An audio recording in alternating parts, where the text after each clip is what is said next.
October 28, 2004. An Iranian F-14 is on routine patrol above the Esfahan province. Skies are clear. As the jet heads northwest, it notices something on radar, an unidentified target with unusual aerial maneuvers. The radar had been working correctly, picking up nearby helicopters, but the new object was different. According to a declassified report from the Iranian Air Force, rapid changes in altitude and heading were detected, along with odd variations in speed. We covered declassified files. Subscribe to join us. This episode is sponsored by Audible. If you like what we do, consider signing up for a free 30-day trial. We receive a commission and you get one free audiobook. Just visit audibletrial.com/itsredacted. In 2017, correspondent Babak Tagvi tweeted a series of documents about this encounter. He states he found the files years earlier while working as a researcher with the Iranian Air Force. They say that when the jet was 50 miles away to the east, it was ordered to head toward the object. Observers on the ground reported something beaming above them. It was mere miles away from the Arak Heavy Water Reactor, one of only 2 nuclear power plants under construction in Iran at the time. As the pilot approached at 22,000 feet, he spotted the object below him near 5,000. It had a green light. As he turned toward it, it disappeared and reappeared a few miles away. This maneuver was confirmed by the pilot and his radarman seated behind him. Officials on the ground saw this take place too, the file states. The F-14 was next ordered to turn off its lights and pursue the object, which disappeared again around 7,800 feet. As the jet descended past 7,000, it picked it up again, this time higher, near 9,000 feet. Quote, the aircraft then arms its weapons and requests clearance to engage the target. The radarman tries to lock on, but with every attempt, his system jams. When the aircraft stopped tracking the target, the radar would resume normal operation. At one point, the radar did get a lock, but the unidentified signature appeared as a large bright dot at 500 feet, assumed to be a malfunction. Because of low fuel, the jet was forced to disengage and ascend to 19,000 feet. As they left the area, the target was seen one last time. This is what the radarman describes. The unknown luminous object was spherical, had a green halo and green light which looked like an afterburner.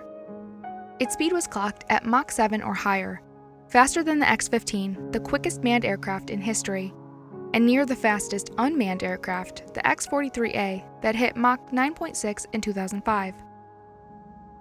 The pilot thought the UFO may have been even faster, over Mach 10. It was the first time ever that I encountered such a flying object, and based on its maneuverability and specifications, it is not comparable to any known flying machine in the world, he told investigators. Its fuel must have been different, and it was likely unmanned, he thought. The radarman believed it had to be using electromagnetic waves if it was able to jam his radar and radio. An official at the nuclear plant mentioned seeing 5 other unknown luminous objects travel at high speed at various times.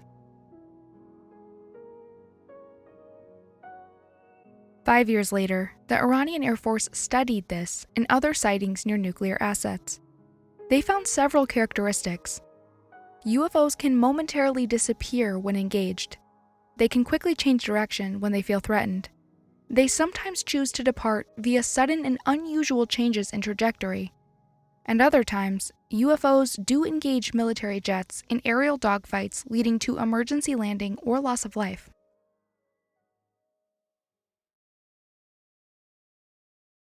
The officials even speculated on origin, that they were from the US. They often show interest towards whatever American policymakers are involved in, they wrote, citing encounters before the Afghan War or above Iraq's strategic locations. UFOs preceded U.S. coalition military operations, the report claims, adding UFOs also appeared during the 1979 Iranian Revolution. It is of paramount importance we categorize those phenomena as very serious threats against our national interests, it concluded. The question becomes, do we take this at face value? American journalists are certainly willing to regurgitate whatever narrative the Pentagon tells them. Presently, that it's a threat of unknown origin. In the past, that there was nothing to UFOs, and they were all swamp gas or weather balloons. We could simply take Iran's conclusion for what it is, and wonder if US denial of the topic is really to cover up some advanced Mach 10 surveillance tech. But there are obvious issues with this. 1. UFOs are not exclusive to areas of strategic military importance to the US, nor are they exclusive to military sites in the Middle East. Dozens of close encounters have occurred near American nuclear assets, exercises that would likely never be the result of a sanctioned US program. 2. The US confirmed in 2011 the CIA used the Lockheed Martin RQ-170 to surveil Iranian nuclear sites, a decidedly slower, more terrestrial craft. Would a deeper, black-budget project really choose to test a spherical craft in airspace the CIA was already operating in, and risk the technology falling into Iranian, Russian, or Chinese hands? People are certainly free to take the Iranian government at its word. It's what many do with the Pentagon in the US, and organizations made up of former government insiders. But we disagree with the report's conclusion.